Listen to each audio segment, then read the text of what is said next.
What's up, Chiefs Kingdom? Welcome to this special episode of Outside the Trenches. And we have got a good one for you today because we are joined by the example, is what I'm going to say, of NFL media and the right way to do things. And that is the legend, Peter King. Peter, I appreciate you for making some time with us on this Friday afternoon to talk a little Andy Reid, little Chiefs, and what's going on right now. Appreciate it. Great, BJ. Thanks a lot. Yeah, it's been a fascinating year so far, a year I didn't expect. Yeah, I when I shot you that text, I just wanted to pick your brain about expectations because for someone I grew up a Chiefs fan. I only know, Andy Reid from the behind the scenes when I was with the team, kind of how he operates. So I don't have a lot of information to pull from other situations where you have teams that have the expectations that the Chiefs did going into this season, where some people, I don't want to put those words, but some people thought there was a chance they could go undefeated and they had that kind of team. And 6 weeks later, those expectations have completely changed. So for you, just what's been your perspective on what you've seen from the Chiefs and the position they're in right now compared to what a lot of us thought even 6-7 weeks ago?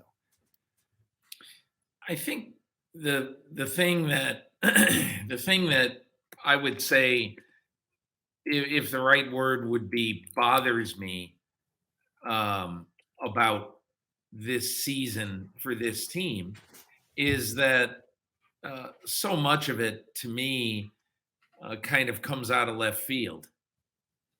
And look, a long time ago, I covered the New York Giants, and Bill Parcells used to say, "In football, you always get what you deserve."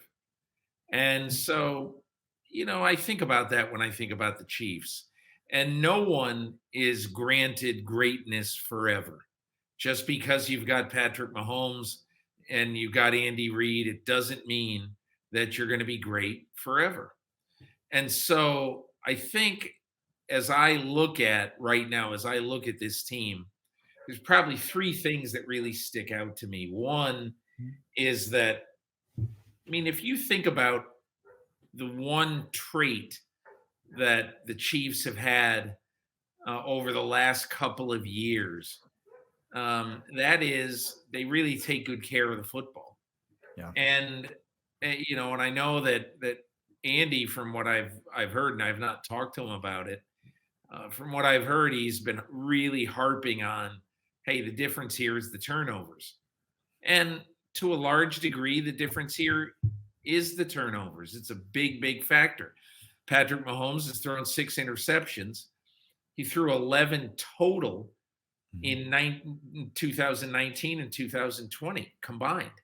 So obviously, the turnovers, the interceptions are, because they've also lost 5 fumbles, that's a big deal compared to past years. But it's not the only deal. And I think the second thing that would bother me is the fact that, the Chiefs have never been the best defense in football, but they've not been embarrassing. And this year, they're embarrassing. And, when you play 5 games and you give up on average, whatever it is, 32, 33 points a game, there are some inherent big problems. And, to me, the biggest problem is that, the secondary has really shown a lot of holes. Secondary has shown a lack of discipline. And obviously they've gotten picked on tremendously. So, those two things would bother me. But the third thing is, and look, I have praised a lot the player procurement part of what Kansas City has done in the last few years. But now, when I look back, now that you see that Clyde EdwardsHelaire is a good NFL running back, but, when he got drafted, this was the guy who was going to be better than Brian Westbrook. He's not. And I think whether it be maybe Brett Veach and Andy Reid overrated Clyde EdwardsHelaire in the pre-draft process. He's a good back. He's a good NFL back. But he's not Alvin Kamara, and Right. he hasn't been the guy who I think he was drafted to be. And the only reason I bring him up is that at the end of the first round, when the Chiefs picked in 2020, at the end of round one, on the board at that time was Antoine Winfield Jr., a player who so far has been the best safety in the draft. Mhm. And also on the board at that time was Trevon Diggs, a player who so far is the best corner in that draft. So those are both positions right now of major need for Kansas City, and so I think this is there's been an issue on offense, there's Yeah. been an issue on defense, and there's been an issue in player procurement as you look at it right now with some perspective. Yeah, I think there's been a lot of talk locally about the decision to bring in Clyde Edwards-Helaire, and in similar ways, the conversation is, boxing in kind of Clyde Edwards-Helaire and Nick Bolton in the same kind of manner, in that they weren't necessarily explosive athletes at their spot. Now, Willie Gay was an explosive athlete. Obviously, there's explosive athletes, but Clyde Edwards-Helaire isn't going to have a 70-yard touchdown run at the NFL level because he doesn't have that long speed to run away from a guy. And I think that was where a lot of the criticism locally has been with Clyde. And I was a Jonathan Taylor fan coming out. There was a Yeah, connection with Jonathan Taylor. I think his father had played for the same coach Andy Reid. There was a family connection with Andy Reid that I had found, and I thought that would be the reason that they would take him. When they took Clyde, I thought there'd be more in the passing game. Just the way that they utilize them, the short area quickness, the lateral agility. I thought if you can make the first guy miss, Coach Reid can get him in space. We haven't really seen that. But to your point on the defensive side, it it's hard for someone that knows the guy's person. I'm getting into your space, but it's hard for me to be overly critical of Daniel Sorensen, even though we all know that he's struggling right now. But the right, conversations now don't become about, he's not doing well now, but we still respect his overall, framework of work. His tackle on the fake punt against Houston in that game. We don't win the Super Bowl, I don't think, without that play. So like right. I will never lose sight of that. But it's really strange to watch a veteran, especially a guy that is does everything the right way. He stays late, he watches film. Like that is Daniel Sorensen. That has been him since the day he stepped foot in the building. And for a guy with the same defensive coordinator to almost look like in some ways he doesn't know what he's doing out on the field with some of the blown coverages. Yeah, I've talked to so many former players. I'm just like, what's happening? And they all say the same thing that you just did, and that it's just weird that it's yeah. Steve Spagnuolo, it's guys who have been in the system, and all of a sudden it looks like it's a bunch of young guys who don't know what they're doing.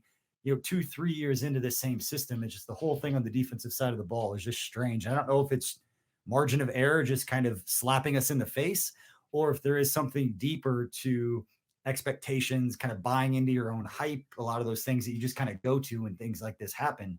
And we're all trying to figure it out. And I was hoping that you had all the answers. You could It's just not. tell us Here's what's the thing, happening. BJ. Here's the thing. It's not unfixable.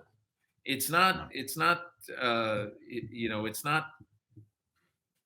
It isn't something that, well, the season's over. I mean, whenever anything happens like this, you're a fool if you don't learn from what you are experiencing. And right now, in my opinion, that's what you have to hope is happening. That I thought it was really, really interesting at the time of the 2020 draft that I think the Chiefs had Henry Ruggs slipped a little bit more. They were going to move aggressively and try to get Henry Ruggs.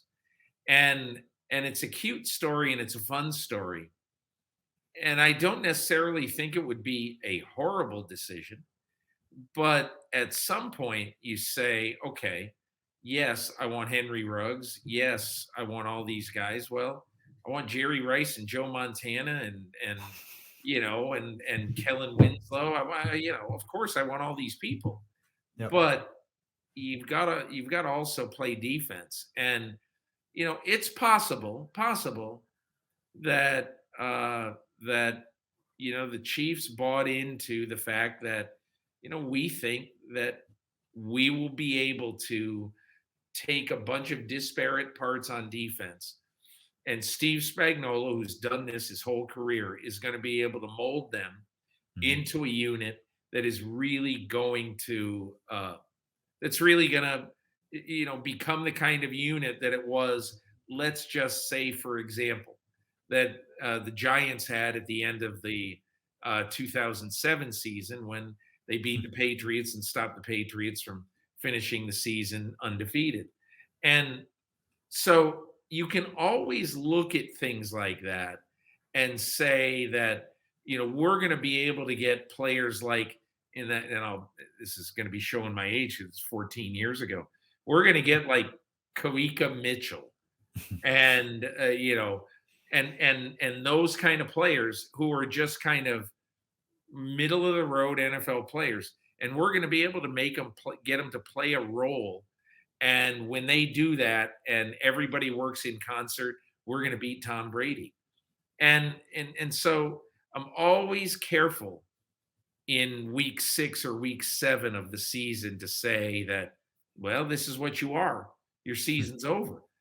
I will be shocked if the Kansas City Chiefs over the next 5 games allow 32 points a game.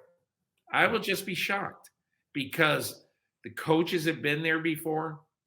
There's a lot of veteran players who have been there before. There are good young players. L'Jarius Sneed is going to play well. Yeah. And so that's why, in my opinion, I do not focus on the all hope is lost. Now, if they go to Washington and lay an egg in Washington and lose that game, I might change my mind, but I don't think that's going to happen. Yeah, I think going up, and this is not a knock, and we're gonna say these things, and in 4 days they're gonna be on freezing cold takes saying that Taylor Heineke is not Josh Allen and Lamar Jackson and Baker Mayfield and Justin Herbert. I mean, these are the offenses that the Chiefs have faced. They've faced 5 of the top 8, 9 offenses in Yeah. the league. I don't have those numbers in front of me, but I'm talking about some of the teams that you have to put up points against. This is not that game. And so we've talked about it on pregame, all Plus, the as we stuff that sit we're here right doing. now, it doesn't look like Terry McLaurin's going to play. So if he doesn't play, that is a gigantic plus for Kansas City. I know, how I know I'm a Chiefs fan. It's part of me is like I'm excited because he's a good player that's good for us, but I'm also scared because then the backup's going to get an opportunity to go up and put 120 yards against us, and we don't need to show that Terry McLaurin's backup can still put up 120 yards on the Chiefs defense. That's what I don't Yeah. want to see. But what I don't want to see, and we talked about this locally, is that most people think we're going to win, the game. Even the most, anti-Chiefs fan right now still thinks that they're going to beat Washington. I just don't want to see a 35-31 nail biter going up No, against no, Taylor. I don't think it's going to happen. you've got to the Chiefs this weekend have to show signs that the defense can make progress and the defense can play competitively. And you're absolutely right. It's a little bit unfair when it comes right down to it. It's really a little bit unfair if you look at the offenses that they've played, and with the exception of Philadelphia, Yeah. which I have no idea what to make out of Philadelphia. I mean, they got a quarterback who overthrows everybody, and yet they're at the end of the game against Tom Brady and had a chance to win that game. So it's hard to tell, but Cleveland has weapons. Baltimore has weapons and an absolutely explosive quarterback. The Chargers might be the most fun team to watch. Did anybody think after 1 month of the season we'd be saying the Chargers are a more entertaining offense to watch than Kansas City? I mean, that has been one of the huge surprises of the early season. And obviously the Bills they're out of control. Yeah. It's almost like when I watch the Bills now, I say, man, they're the best team in football, blah, blah, blah, blah, blah. But, be careful about peaking on October 10th.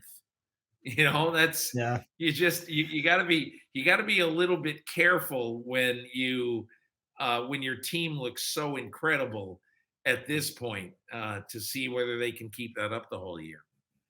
Yeah. It's hard as a diehard Chiefs fan to not root for Brendan Staley. Like all the stuff coming out about him, it's hard not to root for that guy as a head coach, and that Justin Herbert and the way that he's kind of taken the reins. Just a fun team. It Yeah. hurts me to say that, but it's also going to be fun because that's going to be for years to come. That's going to be a rivalry, and it's going to be a thing now with Mahomes and Justin Herbert. And looking forward to that.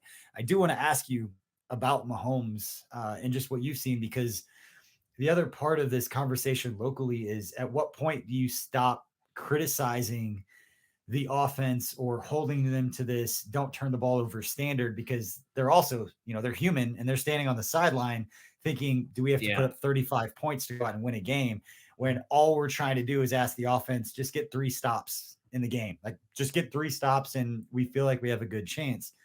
At what point do you stop blaming Mahomes for some of the trying to do too much, because they feel like they got to put up 40 points, and up until this point they've been proven right that they're giving up 32 points a game? One of the things that I just looked at a bunch of Mahomes things this week, because the bright shiny object is 6 interceptions this year, which is already as many or more than he's thrown the previous 2 years. And so you're concerned about that, obviously. Okay. Mhm. But the other thing I've looked at, most people in the NFL who examine players, if they're going to look at a stat that isn't, whatever rating or completion percentage or whatever, everybody looks at yards per attempt, because that shows how prolific you're being, how productive you're being, throwing the ball downfield. And, Mahomes has always been a guy who prides himself on throwing the ball downfield. And look, we're only 5 games into it, but Mahomes was 8.33 yards per attempt 2 years ago. He was 8.06 last year, and he's 7.64 right now.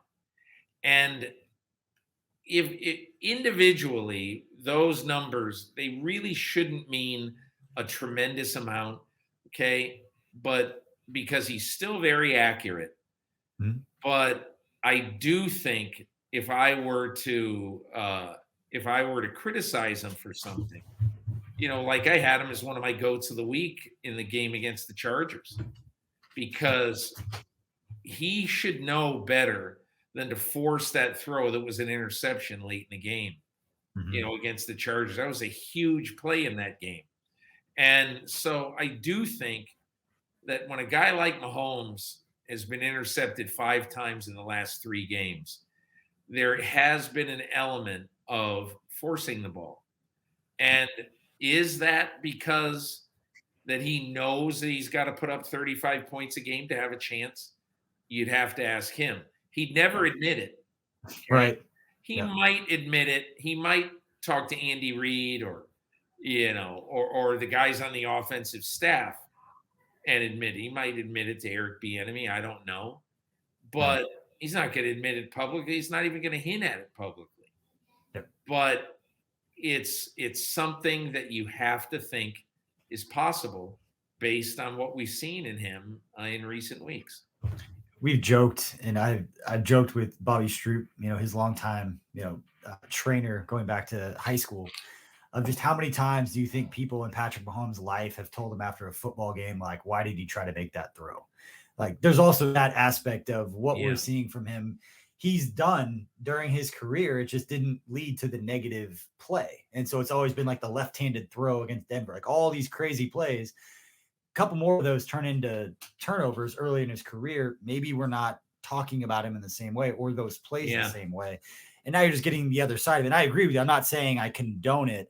I just laugh of throughout Texas Tech, White House. It didn't matter where he was at. He's been trying these plays his entire career. It's not over yeah, trying right now just because the defense isn't good. I think it's just wired to go and to put up as many points and have that internal pressure.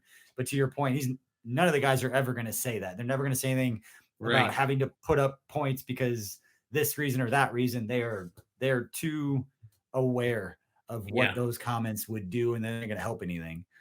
So yes, the other thing I want to ask you about is Andy Reid. And not to, I know you haven't talked to him and not that kind of thing, but you've been around him so much. And when people ask me, and I put this out on social just about, angry fans versus, everybody's trying to come to grips with what's happening this season, is either you believe, and this is from the fans' point of view, either you believe the Chiefs have the pieces in that locker room, the coaching staff, the players to turn this around and figure it out, which I think most people do. Or you just sit back and say, I told you so every week. Like you sit back and like, I told you this defense wasn't good enough. And I told you this, I told you that. Somebody's been around Coach Reid. What would you say to fans who are wondering if they've got the processes in place or the not, like the stuff that I think's obvious, but what can you tell Chiefs fans to feel better about knowing that Andy Reid is the one who's in charge of trying to clean this up and get past, this historically bad start to a defense? Well, I think at the beginning of this year, Andy knew but wasn't saying that if they were going to start the entire right side from center out on the offensive line, who'd never played a snap in the NFL before, if that was going to be what was going to happen, there were going to be some lean times. And you were going to be starting a left tackle who hadn't been a left tackle in the NFL.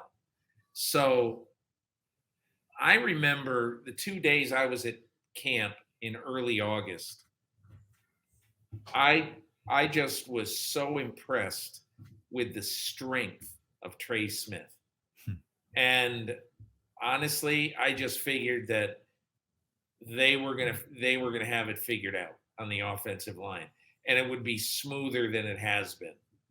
But the Buffalo game sort of woke me up in that way, because Buffalo, particularly Gregory Rousseau, a little bit with AJ Epinesa, but Buffalo probably bothered Mahomes more in that game than they did in either of the games last year. And that would be a sign to me that you can't fall behind in your pass protection when you have a quarterback like Mahomes. You can't rely on him to be a magician every time. So that's, and I use that as a preface by saying, I do think Andy Reid believed there would probably be some lean times in that offense. Okay, that's number one. Number two, one of the reasons why, and again, it hasn't played out, so we just don't know.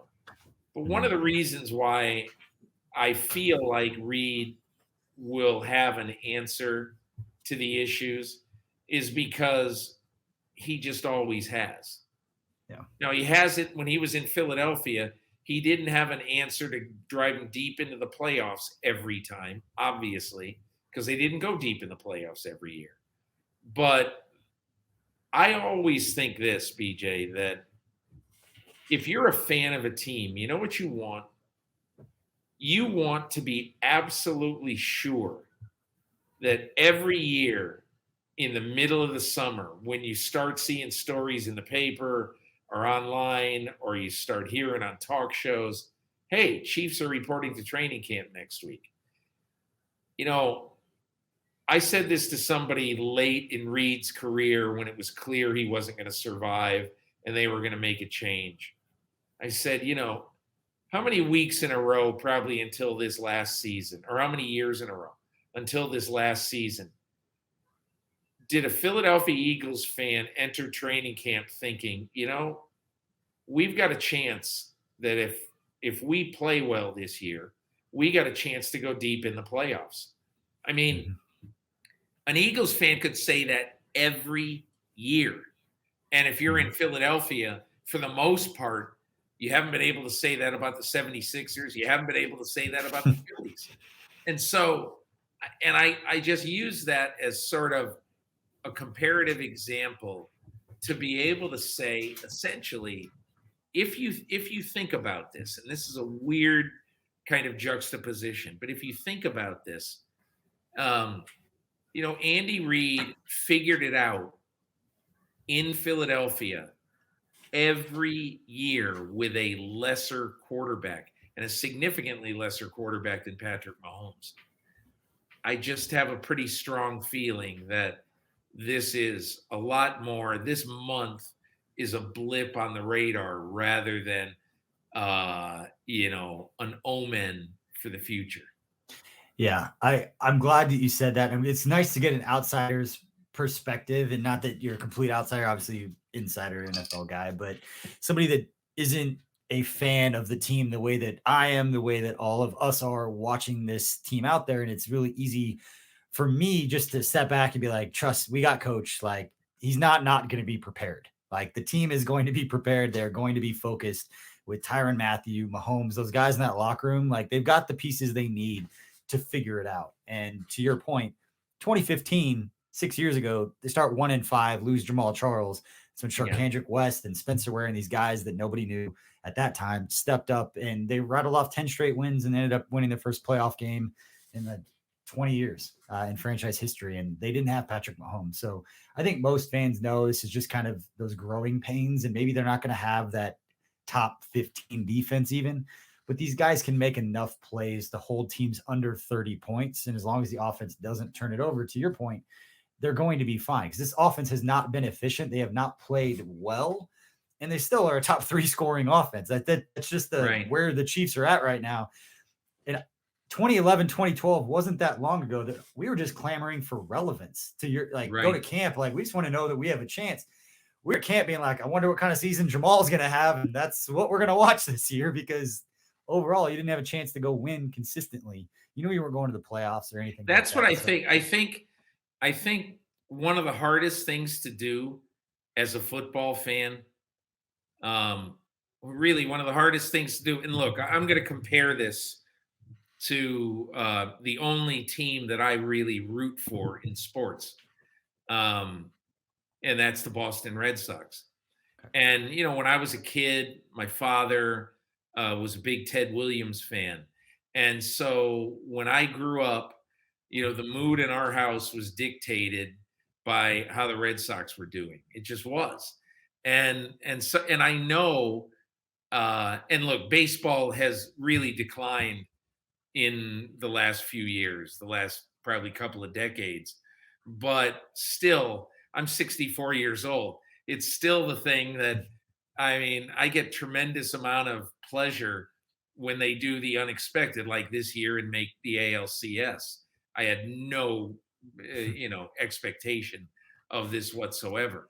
But the point I'm going to make is that, when you love a team and you really are expecting incredibly great things of the team, and what would have been satisfactory, even not even exciting, but satisfactory, probably 13-4 or better. If you're anything less than 13-4 this year, fans would have said, "Oh my God, what's wrong with us?" Whereas there's a certain joy to thinking at the start of a season, we're not going to be that good. And then you go out and you're just laying waste to people. Like, if you're a Chargers fan right now, and there aren't many of them, but if you're a Chargers fan right now, you got to be pretty excited about what's going on. Whereas if you're a Chiefs fan, to be 2-3 is like, oh my God, the sky is falling. Well, welcome to the rest of the world. Imagine all these people I know in New York, because I've lived here for a while. All these people I know are walking around with their face dragging on the ground because the Jets and the Giants are the two of the worst teams in football, And so perspective is a great thing to have sometimes, when you realize, you wake up in the morning and you realize, you know what? Even if the sky falls this year, we're going to wake up on March 1st and start to get ready for an off season. And we got a quarterback that everybody in football would want. And so, I hate to say always look on the bright side, but you got to look on the bright side in life. There have been a lot of the wet blanket. I am absolutely one of those people. And I don't know if it took the joy away from it for me by just having that perspective of being like, they'll be fine. Like they lose a Yeah. game, and I don't get super upset because it's one game, and then you say that for like 4 weeks, and it's like, okay, the defense isn't good, but guess what? They're still good enough to get 3 stops. They'll be better in December than they are right now, which is all that. Stay healthy, and they will be in it at the end. And as long as they are clicking enough to get 3 stops against good teams in the playoffs, they'll be right where they need to be. I don't know if that's a good thing or a bad thing that I just have that like, oh, it's fine. Like I'll just brush off. Yeah, okay, they're not, the top 5 defense, not shutting people out, but they have enough of what they need. And now there's doubts. Now we've seen them play at a level that many defenses in NFL history have not played as poorly as the Chiefs Right. have through 5. Yeah. They're averaging 7.8 yards per play given up on Yeah. first down. That's just Like stunning. It you really is. can't. I think they faced only 52 third downs all season, the fewest in the league, because you're giving up almost 8 yards of play on first down. Like you're not going to have success doing Yeah. that, no matter what you do. Hey, look, it isn't only perspective, but it's also realizing that, look, the Los Angeles Chargers drafted a quarterback who, let's say for the next 10 years, there's going to be 20 great, not good, but great duels Mhm. between Patrick Mahomes and Justin Herbert.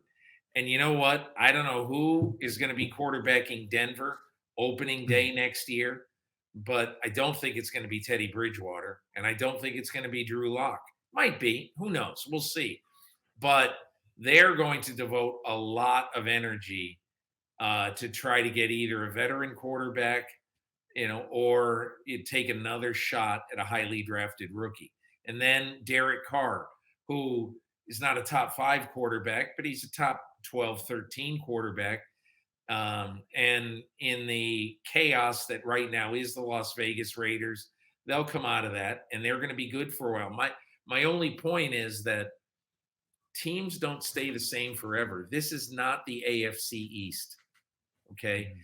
There's actually some competent people who build teams in the AFC West. Okay. So just understand that what's happening is an absolutely natural outgrowth of every year the NFL tries to get the Jacksonville Jaguars to be 9-8 or 8-9. And it's become an impossible task, but they still try it. So the deck is stacked against the Kansas City Chiefs being great forever. And that's what they have to keep fighting. Yeah. One last question before we wrap up, and we do appreciate your time, and we appreciate our sponsor in Jack Stack Barbecue. But in the I want to other tell thing, you, I appreciate Jack Stack Barbecue. That's all I can say. I Anyway, wanted go to ahead. bring this up because obviously you're national, you're based up in New York, and you travel around all the different leagues. But I think anybody who follows you or knows anything about you, you have a soft spot in your heart for Kansas City Oh and for man, I Kauffman love coming to Stadium and the Kansas City. Royals. I And I love know that coming if to you were, Kansas City. What's one of my favorite things in the world to do? I go to Boulevard Brewery.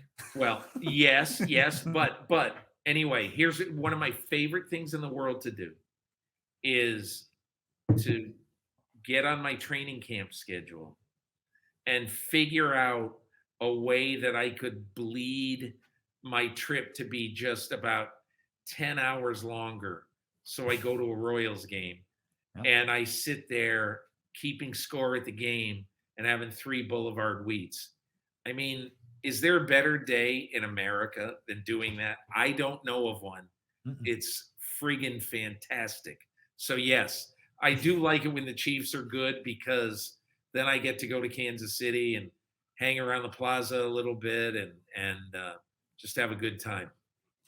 All right, Peter, before we let you go, we do appreciate your time. Can you give one last message to Chiefs fans that are wanting to know how to feel right now and they're willing to take advice from anybody out there and a guy who's spent so much time around this game that you can speak with a level of knowledge that others don't have as to Okay, why I'll tell it's you. going to be this is a therapy session for Chiefs Well, fans, this Peter. is what I would say to them. When you uh, listen to this pod, you're going to lay your head on the pillow the night before you play Washington, a game everybody thinks you're going to win.